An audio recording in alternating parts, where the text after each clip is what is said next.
जी अस्सलाम वालेकुम स्टूडेंट्स। जी ये मैग्नेटिक प्रॉपर्टीज़ ऑफ सॉलिड्स का लास्ट टॉपिक है हिस्टैरिसीस लूप। हमने पढ़ा था ट्रांसफार्मर के टॉपिक में कि efficiency of transformer is not 100% due to power loss, and power loss is there are two causes of power loss: eddy currents and hysteresis loss. अब हमने ये पढ़ना है कि ये हिस्टेरिसिस लूप एक्चुअली बनता कैसे है। हिस्टेरिसिस है क्या? The phenomena in which magnetism lags behind the magnetizing current is known as hysteresis. यानी मैग्नेटाइजिंग करंट की वैल्यू जो है वो ज़्यादा होती है और मैग्नेटिज्म उससे पीछे रह जाता है, उसे हम नाम देते हैं हिस्टेरिसिस का। ये अभी लूप में हम डिस्कस करेंगे, आपको क्लियर हो जाएगी ये definition. To investigate a ferromagnetic material, a bar of iron is placed in an alternating current solenoid. When the alternating current is at its positive peak value, it fully magnetizes the material in one direction, and when the current is at its negative peak, it fully magnetizes it in opposite direction. यानी कि alternating current में एक होती है positive peak, दूसरी होती है negative peak. तो जैसे ही करंट की डायरेक्शन चेंज होगी, मैग्नेटिक फील्ड की डायरेक्शन भी चेंज हो जाएगी। तो अगर सोलिनाइड जो कि करंट कैरिंग सोलिनाइड अपना एक मैग्नेटिक फील्ड जनरेट करता है, इसके अंदर अगर हम सॉफ्ट आयरन को एज कोर रख दें तो वो क्या करेगी, उसको तो मैग्नेटिक फील्ड के अंदर जब रखेंगे सॉफ्ट आयरन को तो वो भी मैग्नेट बन जाएगा। और पॉजिटिव पीक पे वो उसका मैग्नेटिक फील्ड जिस डायरेक्शन में होगा, जैसे एक तरफ नॉर्थ और दूसरी तरफ साउथ पोल है, तो नेगेटिव पीक पे उसके बिल्कुल ऑपोजिट हो जाएगी डायरेक्शन मैग्नेटिक फील्ड की, यानी वो उसको ऑपोजिट डायरेक्शन में मैग्नेटाइज करेगा। As the alternating current changes from its positive peak value to its negative peak value, the material completes a cycle of magnetization. The flux density versus the magnetization of the material for various values of magnetizing current of the solenoid is plotted by a CRO.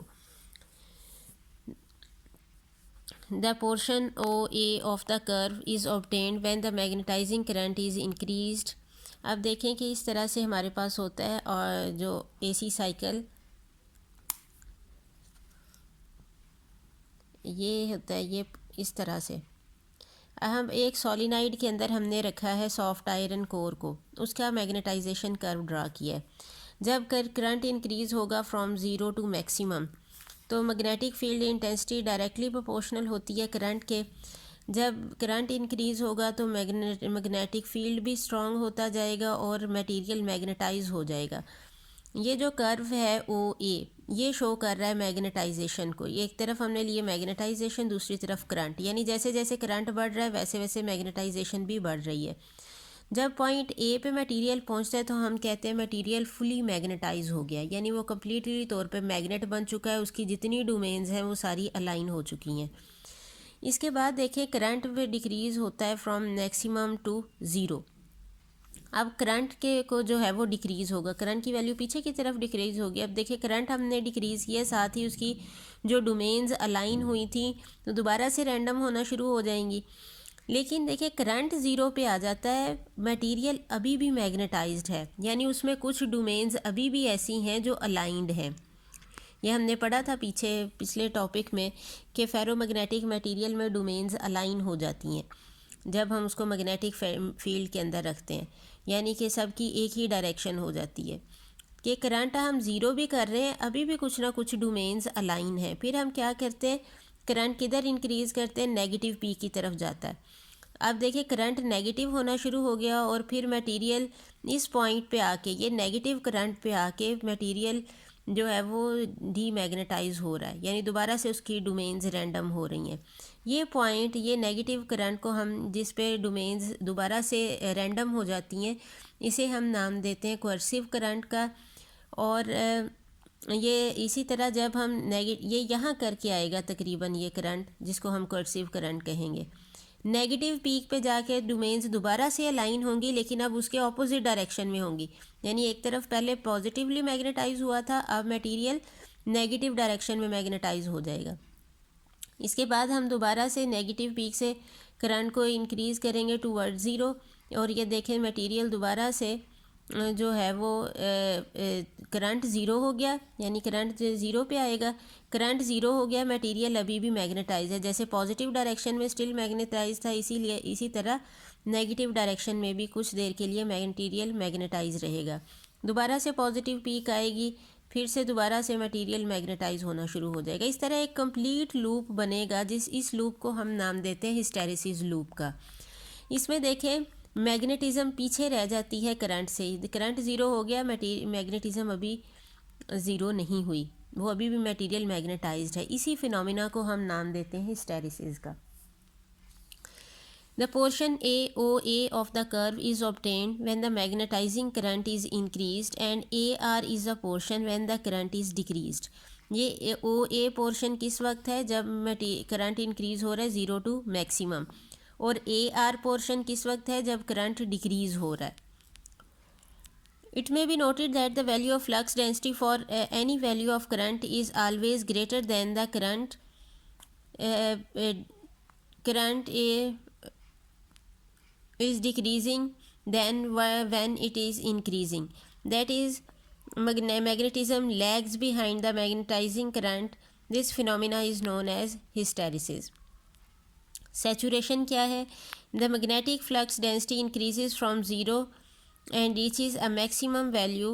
At this stage the material is said to be magnetically saturated. जब यह maximum value attain कर लेगा यानी एक direction में, तो उस time हम क्या कहेंगे कि material is magnetically saturated at this point. Remanence और रिटेंटिविटी। रेमनेंस या रिटेंटिविटी क्या है? When the current is decrease to zero, the material is still remains strongly magnetized, represented by portion R on the curve. It is due to tendency of domains to stay partly in line once they have been aligned. ये देखें कि current को हमने zero कर दिया, लेकिन अभी भी मटेरियल मैग्नेटाइज्ड है। तो ये एबिलिटी जो है मटेरियल की कि करंट ज़ीरो होने पे भी मटेरियल अपनी अलाइनमेंट को बरकरार रखता है, इसे हम नाम देते हैं रेमनेंस या रिटेंटिविटी का। Coercivity. To demagnetize a material, the magnetizing current is reversed and increased to reduce the magnetization to zero. This is known as coercive current, represented by C on the curve. ठीक है, और अब हम फिर क्या करते हैं? करंट को नेगेटिव डायरेक्शन में इंक्रीज़ करते हैं मैग्नेटाइजेशन को ज़ीरो करने के लिए। ये जो पॉइंट C है, इस पे जो करंट की वैल्यू है नेगेटिव करंट की, वो कहलाती है coercive current. Represented by C on the curve, the coercivity of steel is more than that of iron. क्योंकि आयरन सॉफ्ट है, वो जल्दी मैग्नेटाइज होगा तो जल्दी डीमैग्नेटाइज हो जाएगा। जो स्टील है वो हार्ड मैग्नेटिक मटेरियल है, जितनी वो मैग्नेटाइजेशन में ज़्यादा उसको मैग्नेटाइज करने में ज़्यादा टाइम लगेगा, उसको डीमैग्नेटाइज करने के लिए भी ज़्यादा एनर्जी चाहिए होगी, तो इसलिए उसके लिए ज़्यादा कर्सिव करंट की ज़रूरत होगी। As more current is needed to demagnetize it, once the material is magnetized, its magnetization curve never passes through the origin. एक दफ़ा यानी जब एक दफ़ा डोमेन्स अलाइन हो जाती हैं, वो दोबारा से रैंडम होंगी, तो ज़रूरी नहीं है वो एग्जैक्टली उसी डायरेक्शन में रैंडम हो जाए जैसे पहले थी। उनकी डायरेक्शन थोड़ी बहुत फ़र्क हो सकती है, इसलिए कर्व कभी भी ओरिजिन में से दोबारा से नहीं गुजरेगा। Instead, it forms the closed loop ACDC-A, which is called hysteresis loop. The area of loop is a measure of the energy needed to magnetize and demagnetize the material. जैसे इस कर्व का देखें, इस लूप का area small है as compare to this loop.